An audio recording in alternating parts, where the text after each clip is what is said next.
यहां तक हमने कंप्लीट कर लिया। अब कुछ बच्चे ऐसे थे, देखो लास्ट क्लास में जिन्होंने लाइव क्लास लिया था ना, थोड़ा सा मैंने उसमें करेक्शन किया है। करेक्शन क्या किया है, जो लाइव क्लास लिया है वो मैंने वीडियो के अंदर तो डाल दिया है, लेकिन उन बच्चों ने शायद लाइव से नोट किया हो। तो करेक्शन ये था, जो केस नंबर हमारा 4 था ना, यहाँ पे हम क्या कर रहे थे कि जो कि मैंने कहा था कि सेल्फ ऑक्यूपाइड होगा तो पूरे साल का लेना है, पूरे साल का वो एक्सपेक्टेड रेंट काउंट करना है। एक बच्चे का कंफ्यूजन आया कि सर क्या हम एक्चुअल रेंट, एक्सपेक्टेड रेंट पूरे साल का होगा, तो यहाँ पे 9000 इंटू में 8 कर लेना है आपको, जो कि 9000 इंटू में 12 किया था, तो उसके अकॉर्डिंग निकालोगे। इसका एक और केस किया है मैंने, तो आप एक बार वीडियो दोबारा से जाके देखेंगे, 4th केस जाके स्क्रॉल करके देख लीजिएगा, आपको क्लियर हो जाएगा ये। चलिए आज की क्लास को अब स्टार्ट करें हम। मैं सोच के तो आया था कि लंबी क्लास लूंगा, लेकिन लंबी क्लास तो नहीं हो पाएगी, बट जितनी भी होती है देखते हैं। आज जो हम क्लास करेंगे, क्या किस चीज के ऊपर हम क्लास लेने वाले हैं, क्लास लेने वाले हैं हम सेक्शन 24B, सेक्शन 24B, ठीक है, section 24B, interest, interest on borrowing, interest on borrowing. आइए, अब बोरोइंग का मतलब है लोन। अब गवर्नमेंट स्टार्टिंग से, वैसे तो ये सेक्शन, तो गवर्नमेंट क्या चाहती थी, जब पब्लिक ने क्या करा, जैसे कि मान लेते हैं मिस्टर एक्स ने एक घर खरीदा, ठीक है। नॉर्मली बहुत सारे पर्सन पता है कैसे करते हैं, स्ट्रेटेजी बनाते हैं कि यार हम एक ना घर ले लेते हैं और इस घर को हम लोन पे ले लेते हैं, इस घर को हम लोन पे ले लेते हैं।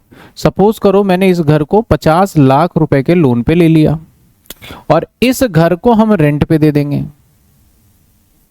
इस घर को हम रेंट पे दे देंगे, और इस जो 50 लाख रुपए का मैंने लोन लिया है, इसका हम किस्त यानी ईएमआई बनवा लेंगे। सपोज करो हमने ईएमआई बनवा ली 10,000 रुपए महीने की, क्योंकि जो जनरली होम लोन होते हैं ना, ये होम लोन हमारा नॉर्मली देखा जाए तो बहुत शॉर्ट टाइम के लिए नहीं होता, ये लंबे समय के लिए होता है। मतलब कि 2 साल 3 साल के लिए नहीं है, 10 साल 15 साल 20 साल। तो 10,000 की किस्त, मेरे माइंड में आइडिया आया कि क्यों ना मैं इस घर को रेंट पे दे दूं और यहां से मेरा 10,000 आएगा और 10,000 मेरा चले जाएगा बैंकर को, और इस तरीके से मुझे कुछ पैसे भी नहीं देने होंगे और कुछ सालों के बाद ये घर मेरा हो जाएगा।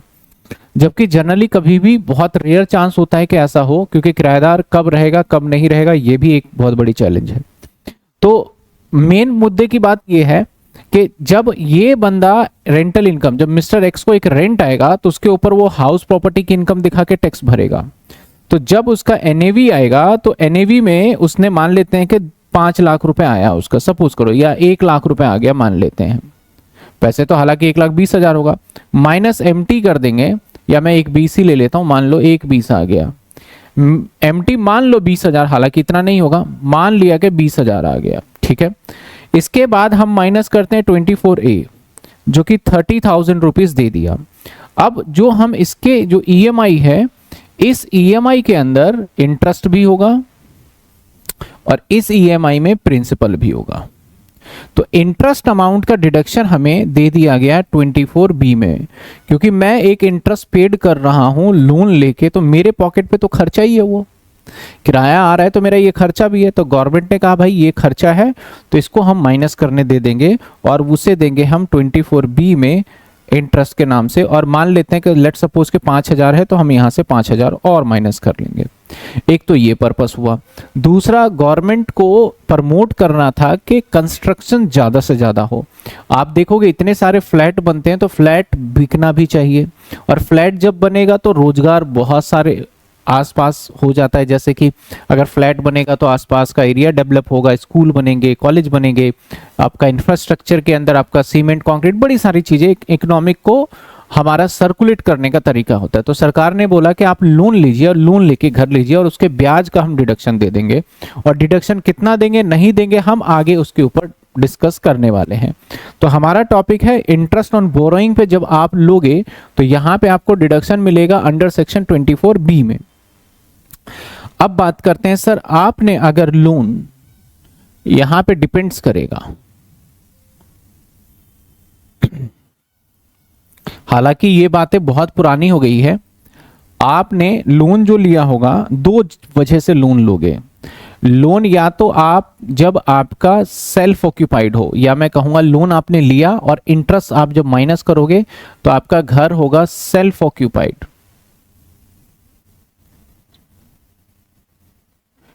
या तो हो सकता है आपका घर होगा सेल्फ ऑक्यूपाइड। अगर मैं सेल्फ ऑक्यूपाइड कहूं तो सेल्फ ऑक्यूपाइड का मतलब है जहां पे आपका एनएवी, बताओ सेल्फ ऑक्यूपाइड में एनएवी कितना आता है, 0 होगा। जहां पे आपका एनएवी क्या होगा, 0 होगा। अगर ऐसा सिचुएशन हुआ तो आप लोन लोगे, वो दो वजहों से लोन लोगे। आप लोन लेने के दो रीजंस होंगे आपके, समझे? लोन लेने के ना आपके दो रीजंस होंगे। कौन कौन से दो रीजन होंगे? या तो लोन लोगे आप रिपेयर करवाने के लिए, रिपेयर, हम रिपेयर जब कराते हैं घर को तो उसके लिए भी लोन मिलता है। या फिर आप लोन लोगे कंस्ट्रक्शन के लिए।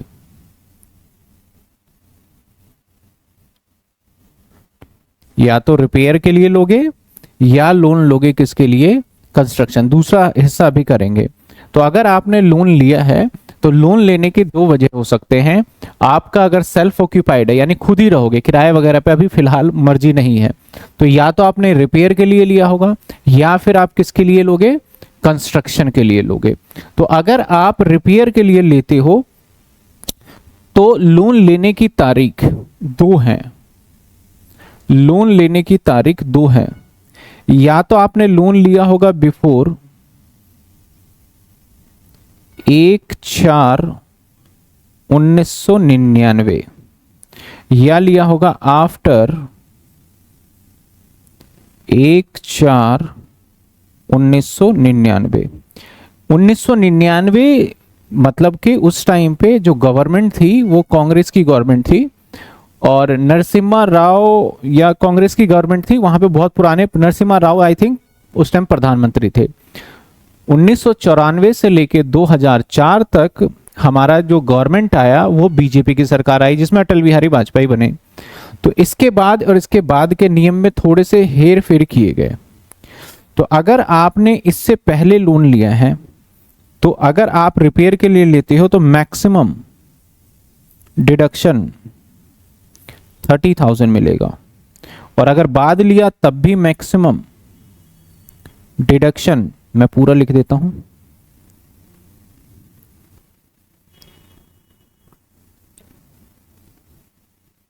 30,000 होगा। मैक्सिमम डिडक्शन कितने होंगे, 30,000 होंगे। मैक्सिमम डिडक्शन कितने होंगे, 30,000 रुपए होंगे। चलिए आगे आ जाते हैं। कंस्ट्रक्शन के केस में अगर आप कंस्ट्रक्शन करोगे तो अगेन कॉन्सेप्ट वही डेवलप होगा। या तो आपने कंस्ट्रक्शन किया होगा बिफोर 1/4/1994 यानी कांग्रेस गवर्नमेंट के टाइम पे, या फिर आपने किया होगा आफ्टर 1/4/1994, 1/4/1994। तो अगर आपने बिफोर किया तो यहां पे मैक्सिमम डिडक्शन जो मिलेगा वो मिलेगा 1.5 लाख। अगर पहले किया होगा आपने तो 1.5 लाख। उस टाइम की गवर्नमेंट की उस टाइम की पॉलिसी थी, लेकिन सवाल में लोन जो लेने की तारीख है वो कई बार पुरानी भी आ जाती है और कई बार नहीं भी आ जाती है, तो याद रखना पड़ेगा। और आफ्टर के केस में मैक्सिमम डिडक्शन यहां 2 लाख बढ़ाकर कर दिया गया। यहां पे कितने कर दिए गए, 2 लाख रुपए। तो यानी अगर आपने लोन वगैरह लिया है तो आपको पर्पस देखना पड़ेगा कि आपने लोन किस लिए लिया है। अगर आपने लोन ले रखा है रिपेयर के लिए, तो आपने लोन कभी भी लिया हो, आपको 30,000 रुपए ही माइनस करने दिया जाएगा। सर कहां से? 24B, जहां से हमने 24A माइनस किया उसके जस्ट नीचे जैसा मैंने बताया वहां पे माइनस करने दिया जाएगा। लेकिन अगर आपने घर को बनाने के लिए लोन लिया है, कंस्ट्रक्शन पर्पस के लिए, तो अगर 1/4/1999 से अगर आपने पहले लोन ले रखा है तो 1.5 लाख मैक्सिमम होगा। यानी आपने मान लो इंटरेस्ट 4 लाख पेमेंट किया, तब भी आप 1.5 लाख ही माइनस कर पाओगे। और इंटरेस्ट अगर आपने 90,000 पेमेंट किया तो माइनस 90,000 कर पाओगे, सीधी सी बात है।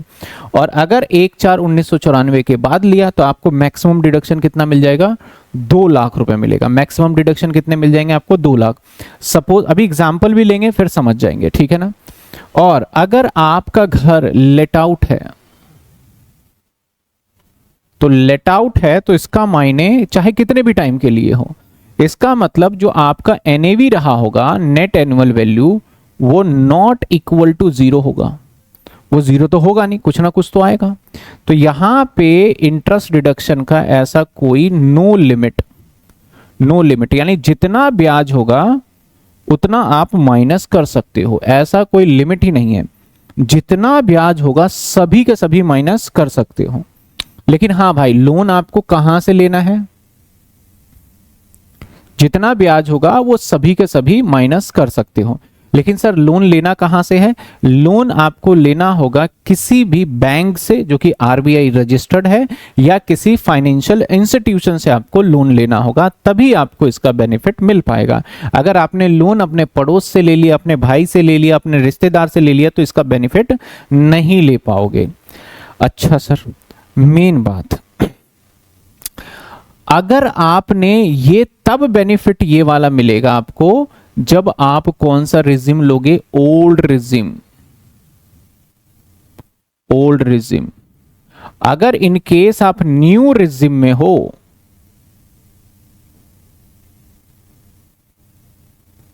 तो नॉट अलाउड। अगर आप न्यू रिजिम में हो तो आपको अलाउड ही नहीं होगा अपने इंटरेस्ट को माइनस करना। अगर ओल्ड रिजिम में हो तो आपको अलाउड है, ठीक है ना। यहां से न्यू और ओल्ड का थोड़ा सा खेल बदल जाता है। यहां पे आपको बोथ में अलाउड है। कहां अलाउड है? चाहे आपका ओल्ड हो या फिर आपका न्यू हो,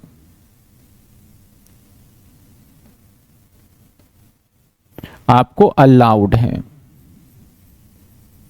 यानी न्यू रिजिम में डिडक्शन तभी आप ले पाओगे जब आप लेट आउट यानी एनएबी 0 नहीं होगा। फिर से देखिए, हम क्या सीख रहे हैं सर? हम सीख रहे हैं इंटरेस्ट की बात कर रहे हैं। इंटरेस्ट यानी 24B की बात कर रहे हैं। आप अगर घर सेल्फ ऑक्यूपाइड है यानी आपका एनएवी 0 है, ऐसे सिचुएशन में आपने लोन या तो लिया होगा रिपेयर के लिए या फिर लिया होगा कंस्ट्रक्शन के लिए। अगर आपने रिपेयर के लिए ले रखा है तो ऐसे सिचुएशन के अंदर आपने रिपेयर के लिए लिया है 1994 से पहले लिया हो या 1994 के बाद, 1994 मतलब 1994 बिफोर और 1994 आफ्टर, देन आपको डिडक्शन अलाउड है बोथ केस में 30,000 मैक्सिमम। बट इन केस आपने लोन टेकन किया है for the purpose of construction before 1994 या फिर 1994 के बाद, अगर बिफोर लिया है तो मैक्सिमम डिडक्शन आपको 1.5 लाख मिलने वाला है, और अगर आफ्टर लिया है तो आपको मैक्सिमम डिडक्शन कितना मिलेगा? 2 लाख। ये किस केस में है? सेल्फ ऑक्यूपाइड के केस में। अगर घर आपने लोन पे दे दिया तो ऐसे सिचुएशन में आपके 2 लाख ब्याज हो या 5 लाख ब्याज हो, इंटरेस्ट या कितना भी इंटरेस्ट हो, सब माइनस करना आपको अलाउड कर दिया गया है। अब जो हमारा सेल्फ ऑक्यूपाइड वाला पोर्शन होगा, जहां एनएवी 0 होगा, वहां न्यू रिजिम में हमें इंटरेस्ट माइनस करने नहीं दिया गया। लेकिन अगर दूसरे पोर्शन लेट आउट वाले पोर्शन में देखें तो चाहे आप ओल्ड रिजिम के हो चाहे आप न्यू रिजिम के, आपको इंटरेस्ट माइनस करने के लिए अलाउड कर दिया गया है। क्या आपको इतनी सी बात समझ में आ गई या नहीं आई? बताइए फटाफट, क्या आ गई? सर बट जो अपलोड वीडियो है टॉपिक में उसमें बिफोर 1999 30,000 डिडक्शन बताया था। हाँ तो 30,000 अभी भी बता रहा हूं मैं, अभी भी तो 30,000 तमन्ना बता रहा हूं मैं, 30,000 ही है बिफोर और आफ्टर।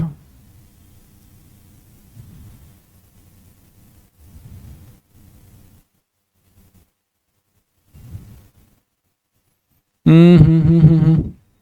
एक बार मुझे बता दीजिए, क्लियर करिए, आपका क्या डाउट आ रहा है। अरे अरे अरे अरे, हाँ ठीक है ठीक है ठीक है ठीक है ठीक है ठीक है ठीक है ठीक है, थोड़ा सा मेरे से मिस्टेक हो गया। ये 30,000 है, इसको ठीक कर लेते हैं। ये 30,000 है। ये ना 1.5 लाख ना पिछले साल इंक्रीज हुआ है ना, वो अगर बात करें ना तो पहले स्टार्टिंग में 1.5 लाख रुपए आया था, ये पिछले से पिछले साल ही इंक्रीमेंट लगा है। 1.5 लाख रुपए आया था, फिर 2 लाख हो गया। वही 1.5 और 2 मेरे दिमाग में कंफ्यूजन होगी। चलो चलो ठीक है ठीक है ठीक है। यानी फिर रिपीट कर देते हैं, अगर बिफोर हो तो 30,000 और आफ्टर हो तो 2 लाख है। पहले ये 1.5 लाख था, फिर 80,000 हुआ, फिर ये बढ़ गया। बिल्कुल ठीक कर रहे हो, ये वाला है आपका पॉइंट। कि जो आप ये वीडियो देख रहे हैं, इस वीडियो को बनाने में हमारी बहुत मेहनत है। क्लास को रिकॉर्ड करने से लेके एडिटिंग तक, नोट्स को बनाने तक काफ़ी मेहनत है। तो प्लीज़ आप इस चैनल को सब्सक्राइब जरूर करिए और अपने दोस्तों को भी शेयर करिए कि इस चैनल पे आपको बीकॉम की सारे कंटेंट्स अवेलेबल होते हैं। डाउट है तो आप बता सकते हैं, मैं फिर से आपको क्लियर कर दूंगा।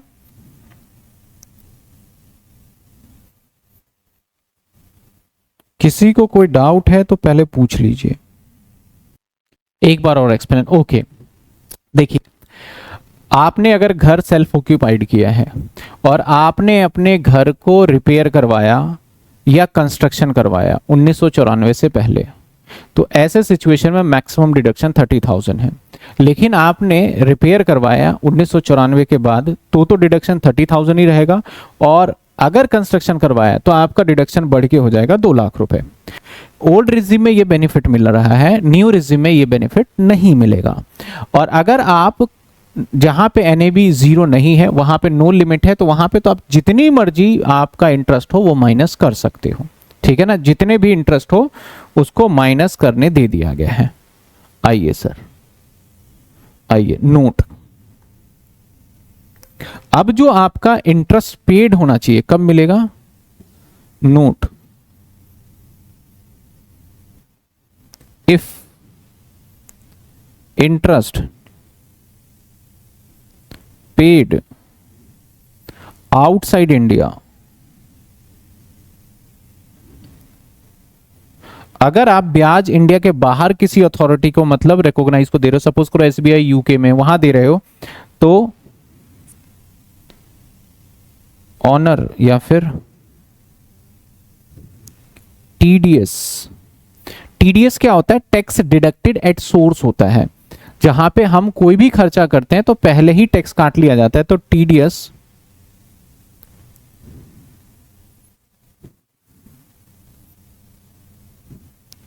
विदाउट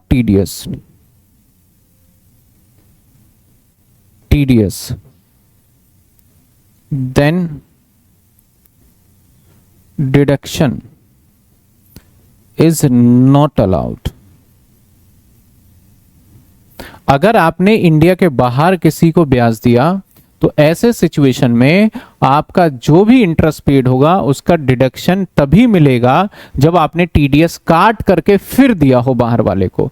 अगर आपने टीडीएस काटा ही नहीं और वैसे ही दे दिया तो आपको अगेन इसका डिडक्शन नहीं दिया जाएगा, जो कि गवर्नमेंट कहती है। आपको टीडीएस यहां पे कट करना ही करना होगा अगर आपने आउटसाइड इंडिया दिया है तो। बताइए, ये बात क्लियर हुआ? चलिए, अब यहां इंटरेस्ट के साथ साथ ना बैंक वाले, आप लोग बड़ी सारी चीजों को ना ऐसे सोच रहे तो बैंक को ही तो दिया है। जैसे नोट नंबर 3, नोट नंबर 1 के बाद 2, नोट नंबर 2,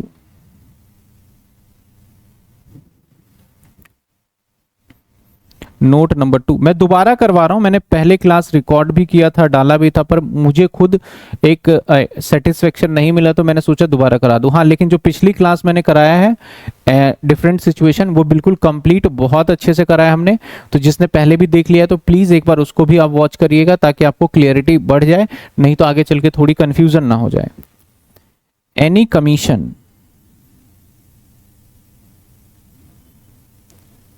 और late fee paid by bank not allowed. अगर कोई कमीशन और कोई भी लेट फीस बैंक को आपने पेड किया है, कमीशन लोन लेने के लिए ना कई बार हमें एजेंट को कमीशन देना पड़ता है और लेट फीस बैंक वाले लेते हैं, इंटरेस्ट अगर नहीं देंगे तो उसका डिडक्शन नहीं मिलेगा, सिर्फ किसका मिलेगा आपको, इंटरेस्ट का डिडक्शन मिलने वाला है। नोट नंबर 3, मैं इधर लिख रहा हूं note number 3, if new loan taken for repay old loan, then both loan interest is allowed, दोनों लोन का इंटरेस्ट अलाउड है। अब देखो क्या होता है, एक ना बीटी वर्ड होता है, बैलेंसिंग ट्रांसफर, समझना आप।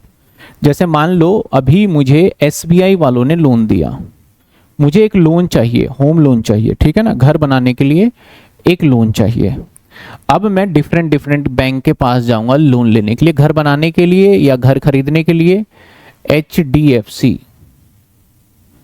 एचडीएफसी, अब देखो मैंने वहां कंस्ट्रक्शन लिखा है, चलो मैं थोड़ा चेंज ही कर दूं पीछे, कंस्ट्रक्शन और परचेज, जरूरी नहीं कंस्ट्रक्शन, यहां पे परचेज भी आ गया। इसके बाद मान लेते हैं हमने एचडीएफसी गए, फिर पीएनबी गए, तो मैं जब लोन लूंगा ना तो हर जगह से मैं चेक करूंगा। और होम लोन का, अगर होम लोन की बात करूं तो होम लोन जो है ना वो हर बैंक का थोड़े थोड़े परसेंटेज डिफरेंट होते हैं। और सर अगर आपका 0.1% भी डिफरेंट हुआ ना तो होम लोन महंगा, मतलब कि बहुत बड़ा अमाउंट होता है, बहुत लंबे टाइम पे, तो लाखों रुपए का फर्क पड़ जाता है ब्याज पे। तो मान लिया जाए अभी मुझे सब पे के पास एचडीएफसी ने बोला कि भैया हम तो होम लोन देंगे आपको 7% पे, पीएनबी ने बोला हम देंगे 7.1% पे, एसबीआई ने बोला हम देंगे भाई 8% पे। अब आप जब लोन लेने जाओगे तो ऑब्वियस सी बात है जो सबसे सस्ता रेट ऑफ इंटरेस्ट लेगा उस पे जाओगे। लेकिन एचडीएफसी के जो है ना जो रूल्स है वो काफी टफ है, प्राइवेट बैंक है तो मान लेते हैं इसके रूल्स काफी टफ है, तो इसके क्राइटेरिया के लिए आप एलिजिबल ही नहीं हुए। इन्होंने बोल दिया भैया हम तो आपको नहीं दे सकते, कुछ फॉल्ट आ गया आपके पेपर में या प्रॉपर्टी में, इस तरीके से आपके डॉक्यूमेंट में। एसबीआई ने बोला यार मेरे कंप्लायंसेस में ये डॉक्यूमेंट मांगा ही नहीं जाता तो ओके है। तो अब आपने मान लेते हैं 1 करोड़ रुपए का लोन जो है वो किससे ले लिया, एसबीआई से, और इसका सालाना ब्याज जा रहा है मान लेते हैं 90,000, सालाना ब्याज कितना जा रहा है 90,000, इंटरेस्ट 90,000 जा रहा है। अब जब आपने एसबीआई से लोन ले लिया तो एसबीआई अगर आपको लोन दे देता है तो ऐसे में जो रिमेनिंग बैंकर्स हैं वो इस बात के लिए श्योर हो जाते हैं कि भाई ये बंदा जो है ये डिफॉल्टी तो नहीं है, तभी तो इसने लोन दिया। अब एचडीएफसी आपको ऑफर दे सकता है, अभी आपका लोन 8% पे है, एचडीएफसी बैंक क्या बोलेगा, भाई जो तुमने 1 करोड़ का लोन लिया है इस लोन को आप क्लोज कर दो। आप बोलोगे सर इस लोन को बंद करने के लिए तो पैसे देने होंगे, तो हम कहां से लाएं पैसे, तो बोलेंगे कि ये हम लोन आपको दे देते हैं, फ्रेश लोन हम आपको दे देंगे, कोई डॉक्यूमेंट हम आपसे नहीं लेंगे, आपको लोन दिया जा रहा है, यानी ये लोन आप मेरे पास ट्रांसफर कर दो और मैं बैंक को 1 करोड़ रुपए अभी पेड कर दूंगा जाके तुम्हारे बिहाफ पे। और तुम्हारा रेट ऑफ इंटरेस्ट पहले कितना था, पहले 8 था, अब हमारे पास 7 रहेगा। तो इस प्रोसेस को करने में कई बार थोड़े समय टाइम लग जाते हैं, महीना 6 महीना का टाइम भी लग जाता है। तो अगर 6 महीने में इन्होंने भी अप्रूवल दे दिया 1 करोड़ रुपए और इनका भी हो गया, तो जो 6 महीने का या 2 महीने का या 1 महीने का टाइम ड्यूरेशन है, तो अब मेरे पास अब 2 लोन हो गए, एक ये भी लोन चल रहा है, ये भी लोन चल रहा है। या फिर ऐसा हो सकता है कि मैं इससे बोलूं भैया सारा मत दो, तुम सिर्फ 50 लाख इसको दे दो, 50 लाख तुमसे चला लेंगे, 50 लाख तुमसे चला लेंगे। तो ऐसे सिचुएशन में आपने एक और लोन लिया, उसके ऊपर ब्याज दिया जा रहा है, तो दोनों का इंटरेस्ट, क्योंकि ये आपका पर्पस ही घर के कंस्ट्रक्शन से रिलेटेड है, तो दोनों के इंटरेस्ट का आपका डिडक्शन बेनिफिट्स दिया जाएगा अंडर सेक्शन 24B के अंदर। यही लाइन मैंने यहां पे लिखा है कि new loan taken for repay old loan को रीपे करने के लिए, then both loan interest is allowed, दोनों लोन के इंटरेस्ट को अलाउड किया गया है। Note number 4,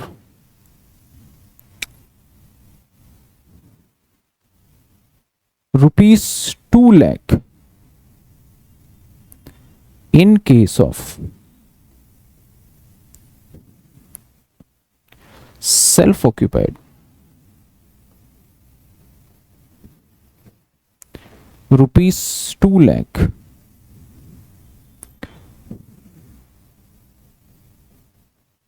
total loan, total amount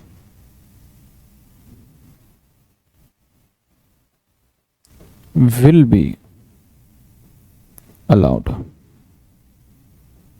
total interest will be allowed. इसको समझते हैं क्या कहता है।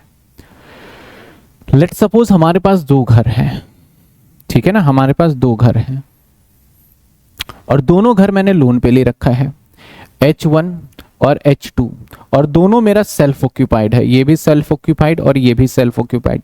अभी लास्ट क्लास में आपने देखा कि सेल्फ ऑक्यूपाइड में 2 से ज्यादा घर होगा तो डीम टू लैपटॉप लगेगा, लेकिन 2 घर तो हम सेल्फ ऑक्यूपाइड रख सकते हैं। तो इसका एनएवी क्या आया, इसका एनएवी आया हमारा 0 और इसका भी एनएवी 0 आएगा।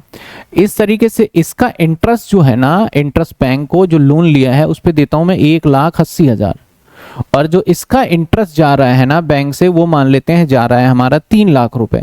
तो टोटल इंटरेस्ट की हम बात करें तो 4,80,000 जा रहा है, लेकिन रूल कहता है कि भैया 1,80,000 है, तो अगर आप सोच रहे हो कि 1,80,000 यहां ले लेंगे, 2 लाख यहां ले लेंगे, तो नहीं, गवर्नमेंट कहता है कि टोटल 2 लाख ही माइनस कर सकते हो, यानी 1,80,000 आप यहां से माइनस कर लो अंडर सेक्शन 24B के अंदर, और इस वाले में 3 लाख है तो आपके पास लिमिट ही 20,000 बची है, तो यहां से कितना माइनस कर पाओगे आप, सिर्फ और सिर्फ 20,000। यानी टोटल थ्रेश होल्ड लिमिट, पूरी लिमिट जो इंटरेस्ट की है सेल्फ ऑक्यूपाइड के केस में कितने की, हमारी 2 लाख की है, जो कि मैंने यहां पे करके दे दिया भैया 2 लाख। आपने भले ही इंटरेस्ट 4 लाख का पे किया हो, या भले ही इंटरेस्ट मान लेते हैं 1,80 इसका पेड किया और आपने 70,000 इसका पे किया, तो आप बोलोगे सर 70 तो अलाउड होना चाहिए। नहीं, 1,80 आपने एग्जॉस्ट कर लिया है, आपने 1,80 का बेनिफिट ले लिया, तो रिमेनिंग 20,000 बचेंगे जो यहां लोगे आप। या फिर आप ऐसा कर सकते हो, इस घर के ऊपर पूरे 2 लाख ले लो, इसके ऊपर 0 ले लो, वो it is depend on you, लेकिन टोटल 2 लाख का ही बेनिफिट मिलने वाला है। क्या आपको बात समझ में आई? क्या आपको बात समझ में आई? सर टीडीएस एक बार और बता दो, टीडीएस क्या होता है? देखो टीडीएस को मैं वैसे तो मैं अलग से चैप्टर करवाऊंगा, वैसे आपके सिलेबस में नहीं, लेकिन मैं फिर भी करवाऊंगा आपको।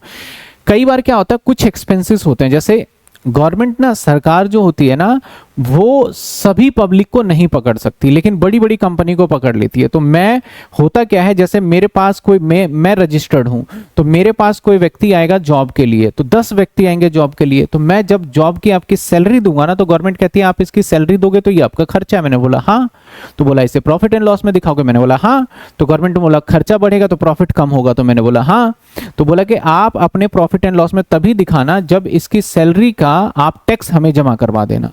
यानी अगर 10 लाख सैलरी दे रहे हैं तो 1 लाख मैं काट लूंगा और सरकार को जमा कर दूंगा, यानी टैक्स को मैंने डिडक्ट करके जमा करा दिया, और आपको मैं 9 लाख ही दूंगा। अगर आप बोलोगे सर 10 सैलरी बोली थी 9 की, मैंने बोला 1 लाख सरकार के पास जमा हो गया, आप वहां से ले लीजिए जाके, और मैं अब अपने पीएनएल में कितने दिखाऊंगा, पूरे के पूरे 10 लाख। लेकिन अगर मैंने टीडीएस नहीं काटा ना, तो पीएनएल में मैं 1 रुपए भी नहीं दिखाऊंगा। तो एक टीडीएस की क्लास लेंगे जिसमें हम पूरी तरीके से एक्सप्लेन करेंगे। तो इसी तरीके से इंटरेस्ट जो है खर्चा होता है, हम किसी बाहर वाले को दे देंगे तो इस केस में हमें टीडीएस काट के गवर्नमेंट को जमा कराना होता है। फर्स्ट नोट अगेन, तमन्ना का कहना है सर फर्स्ट नोट कहता है if interest paid outside India without TDS then deduction is not allowed. मान लो मैं एक रिकॉग्नाइज्ड इंस्टीट्यूशन से ले रहा हूं और इंटरेस्ट पेमेंट जो मेरा जा रहा है वो जा रहा है, फॉर एग्जांपल हम मान लेते हैं कि मैं दुबई में इंटरेस्ट पेमेंट कर रहा हूँ, एसबीआई दुबई है, वहां से लोन लिया था और वहीं पे मैं लोन लिया था, मैंने यूज यहाँ किया, वहां के दुबई में मैं पेड कर रहा हूँ और 5 लाख रुपए का ब्याज दे रहा हूं। तो जब मैं 5 लाख रुपए दूंगा तो मुझे 2 लाख का डिडक्शन मिल जाएगा, लेकिन डिडक्शन तभी मिलेगा जब 5 लाख पे मैं हर खर्चे का अलग अलग टीडीएस होता है। लेट सपोज 10% है इंटरेस्ट पे, तो 10% यानी मैं 5 लाख तुम्हें देने से पहले, दुबई वाले बैंक को देने से पहले, मैं उसके ऊपर 50,000 सरकार को जमा करा दूंगा और फिर 5 लाख मैं उसको दे दूंगा। तो ये है हमारा टीडीएस का पॉइंट। क्या क्लियर हुआ आपको? क्या क्लियर हुआ ये बात आपको कि ठीक है, क्लियर है। और जनरली देखा जाए आउटसाइड इंडिया जब भी आप पेमेंट करते हैं तो टीडीएस नहीं काट पाते। तो मैं, अगर आपको टीडीएस में कंफ्यूजन हो रही है तो वैसे तो टीडीएस काट के मैं इसको सिंपल कर देता हूँ थोड़ा इस नोट को ना। चलो, वैसे आपके एग्जाम में आएगा नहीं, काफी वो आगे सीए के लेवल पे आ जाता है। If interest paid outside India then deduction not allowed, इसको इतना पढ़ लो आप। अगर आप आउटसाइड इंडिया कोई भी ब्याज पे कर रहे हो तो इंटरेस्ट डिडक्शन मिलेगा ही नहीं। ठीक है, आप समझ गए? आप क्लियर हो गया? समझ में आ जाएगा कि अगर बाहर कोई भी ब्याज दोगे, मैंने बोला मैंने सिटी बैंक से लिया है अमेरिका से लोन, तो उसको इंटरेस्ट दूंगा तो उसका डिडक्शन मिलेगा ही नहीं। सिंपल सा ऐसे क्लियर कर लेते हैं। ठीक है, टीडीएस के पॉइंट को हटा दिया। एनी कमीशन लेट फीस, कोई भी आपका मतलब कि और कोई भी आपका एनी पेमेंट कर रहे हो, जैसे आपने क्या करा, ब्रोकरेज दे दिया या फिर आपने कोई भी ब्राइब रिश्वत दे दिया लोन को लेने के लिए, तो ऐसे सिचुएशन में वो चीजें माइनस अलाउड नहीं है। तो ये 4 पॉइंट है जो कि आपको ध्यान में रखना है, उसके साथ साथ आपको आगे बढ़ना है। अब एक क्वेश्चंस मैं देख लेता हूं, एक क्वेश्चंस मैं करा देता हूं आपको, सो दैट आपको क्लियरिटी मिल जाए। मान लेते हैं example,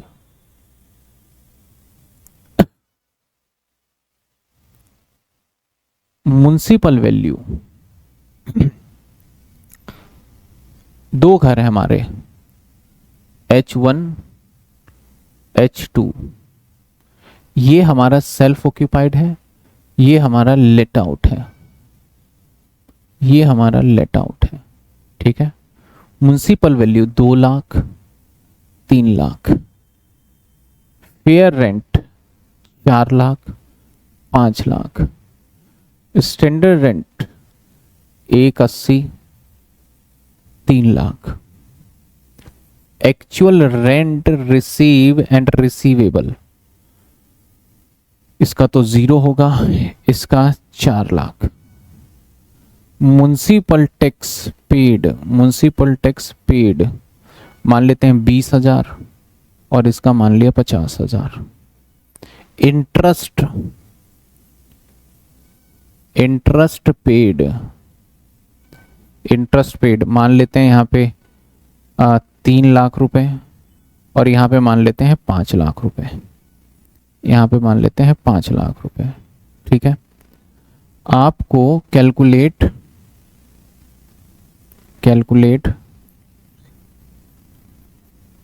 income from house property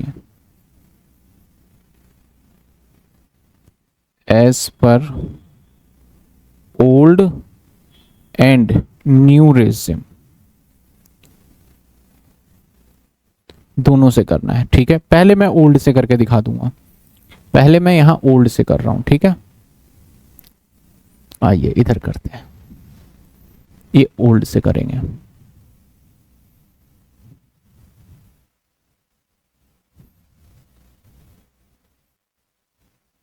आ जाइए, 2 घर हैं, जस्ट H1 H2 और पर्टिकुलर, और ये आ गया हमारा ओल्ड के हिसाब से MV 2 लाख और 3 लाख, FR 4 लाख और 5 लाख, SR वैसे यहाँ पे होना नहीं चाहिए पर क्वेश्चन में मैंने लिख दिया है तो चलो ले लेते हैं 3 लाख। तो यहाँ पे ER क्या आएगा, एक्सपेक्टेड रेंट, जल्दी जल्दी बताओ कमेंट में एक्सपेक्टेड रेंट क्या आएगा। H1 क्या है हमारा सर, H1 हमारा सेल्फ ऑक्यूपाइड, तो इसका एक्सपेक्टेड रेंट बताएगा, कौन बताएगा जल्दी बताओ कमेंट में, एक्सपेक्टेड रेंट क्या आएगा। Can you please tell me which topic should be begun income tax. तो कुछ बच्चे, जितने भी बच्चे न्यू ज्वाइन कर रहे हैं वो उनको कहना चाहूँगा कि आपके हाउ टू स्टडी और स्टडी प्लान के नाम से वीडियो डली है और उसी के अकॉर्डिंग आपको सारा का सारा स्टडी तैयार करना है ताकि आपको कोई दिक्कत ना हो। अगर फिर भी दिक्कत हो रही है तो कल तो संडे है, आपके पास डाउट का नंबर भी गिवन है, उस पर आप भेज सकते हैं, तो उस पर आपको उसका सोल्यूशन मिल जाएगा कि कौन सी वीडियो है।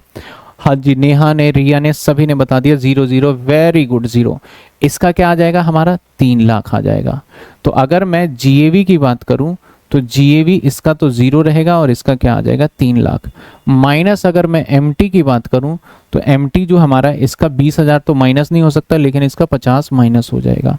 तो here will we get NAV, क्या ले लिया हमने NAV इसका 0 आ जाएगा, इसका 2,50,000 आ जाएगा। ठीक है, अब क्या करेंगे हम 24A माइनस कर देंगे, 24A स्टैंडर्ड डिडक्शन, तो यहाँ पे तो 0 होगा और 2.5 लाख का 30% निकाल लेंगे, 250 का हम निकाल लेंगे, तो 250 का हम निकालेंगे 30%, दैट इज आ जाएगा 75,000 आ जाइए। इसके बाद माइनस करेंगे 24B यहाँ पे हमने इंटरेस्ट कितना पेड किया 3 लाख रुपए, लेकिन सेल्फ ऑक्यूपाइड है तो रूल के हिसाब से 2 लाख मिल जाएंगे। इसमें 5 लाख किया है तो यहाँ लिमिट नहीं है, तो यहाँ 5 लाख मिल जाएंगे आपको। तो अगर मैं इसकी इनकम निकालूं तो 2 लाख रुपए माइनस का और 2.5 लाख माइनस 75,000 और माइनस 5 लाख, तो यहाँ पे 3,25,000 माइनस का, तो इसका आ गया loss from house property, loss from house property that is 2 lakh plus में 3,25,000, यानी 5,25,000 रुपए इसका लॉस जो है हाउस प्रॉपर्टी से हो गया, जिसको ये कैरी फॉरवर्ड करेगा। आगे हम देखेंगे कैरी फॉरवर्ड का मतलब क्या होता है, एक चैप्टर ही है जिसमें हम करेंगे। ये तो हो गया ओल्ड वालों का। अब सर नए वाले में क्या होगा, ऐसा आ जाइए नए वाले में देख लेते हैं। नए वाले में क्या होने वाला है, each and everything will be same, यहां तक तो सेम ही रहेगा। ठीक है, बस चेंजेस क्या आएगा, लेस जब करेंगे हम 24A that is standard deduction, तो यहां तो 0 होगा और यहां पे 75,000, लेकिन जब माइनस करेंगे हम 24B इंटरेस्ट, तो यहां पे जो है 0 ही होगा। देखो यहां पे 3 लाख पेमेंट है, लेकिन न्यू रिज्यूम में अलाउड नहीं है, तो यहां पे 0 होगा और यहां पे हमें पूरे के पूरे 5 लाख मिल जाएंगे। तो हेयर यहां पे हमारा जो लॉस आएगा वो कितने आ जाएंगे हमारे, 250 माइनस में 75 और माइनस में 5 लाख, 3,25,000। तो ये फर्क आ गया ओल्ड में और न्यू में।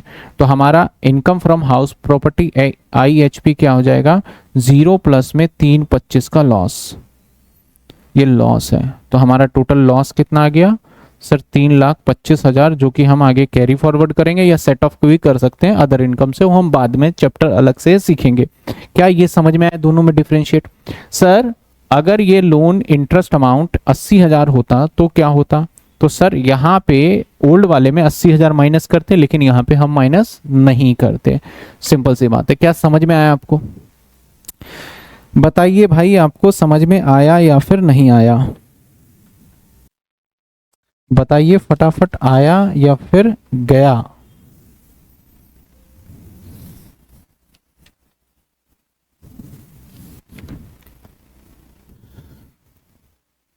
सर एक बार ये डिफरेंस फिर से बता दो, डिफरेंस क्या है आप, मैं इसको हाईलाइट भी कर देता हूं ना। डिफरेंस क्या है, डिफरेंस ये है, डिफरेंस ये है, यहां पे देखो मैंने इंटरेस्ट का कितने ले लिए और यहां पे इंटरेस्ट क्या लिया, 0। हमारा रूल क्या कहता है, रूल पे अगर जाएं तो रूल ये कहता है कि अगर आप ओल्ड रिजिम में हो तो सेल्फ ऑक्यूपाइड वाला इंटरेस्ट आप माइनस कर सकते हो, वो भी अप टू 2 लाख रुपीस। लेकिन अगर आप न्यू रिजिम से अपना टैक्स फाइल करते हो तो सेल्फ ऑक्यूपाइड वाला जो इंटरेस्ट है वो नहीं मिलेगा। लेकिन अगर लेट आउट वाले केस में जाओगे तो चाहे सेल्फ ऑक्यूपाइड में हो चाहे लेट आउट में हो, अगर आप लेट आउट वाले केस में जाओगे तो अगर आपका ओल्ड रिजिम हो चाहे न्यू रिजिम हो, दोनों में ही इंटरेस्ट माइनस करना अलाउड हो गया।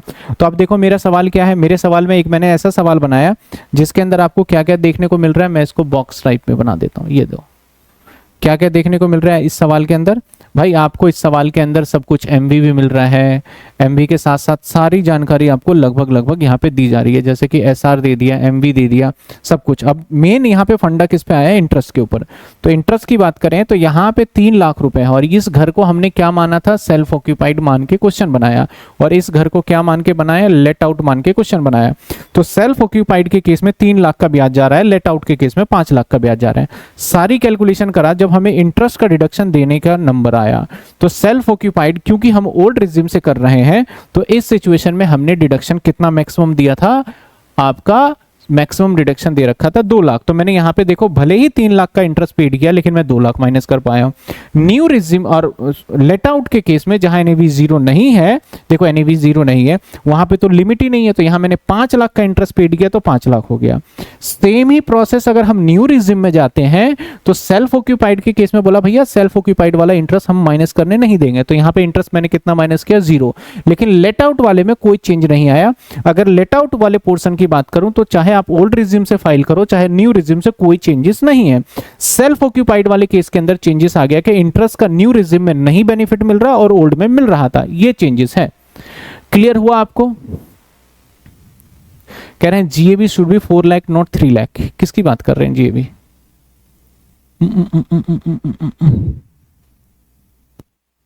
अच्छा, ओहो ओहो ओहो, गलत हो गया, एक पॉइंट मिस हो गया। बच्चे ने सही बताया कि सर मैं एक काम करता हूँ ना, यहाँ चेंज नहीं करता।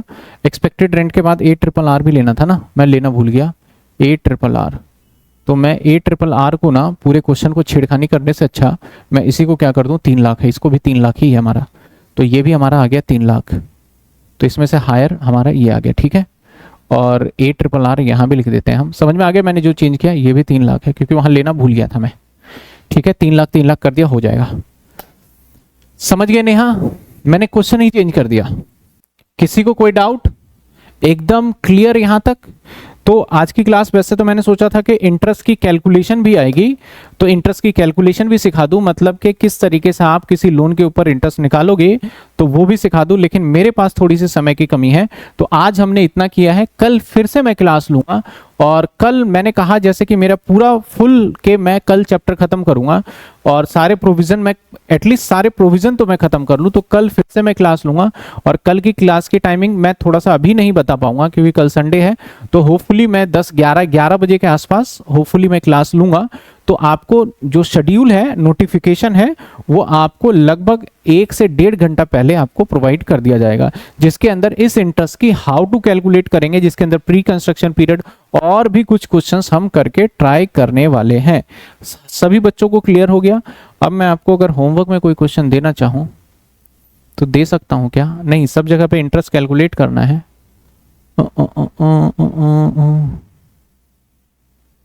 ये वाला हो सकता था। चलो 10.5.10 कर लीजिएगा, नहीं तो मैं ही कराऊंगा, रहने दो, मैं ही कराऊंगा। ये सारे क्वेश्चंस मैं ही करा दूंगा, ठीक है। क्लियर है?